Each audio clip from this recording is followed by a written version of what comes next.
ಹೇ ಶಾರದೆ ದಯ ಪಾಲಿಸು, ಈ ಬಾಳನು ಬೆಳಕಾಗಿಸು.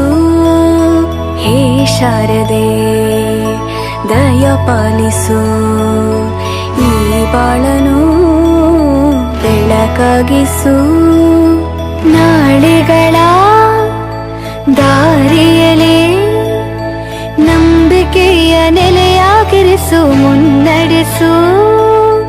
ಕೈ ಹಿಡಿದು ನಾವಾಡೋ ಪದ ಪದದಲ್ಲೂ ಸಂಚರಿಸು.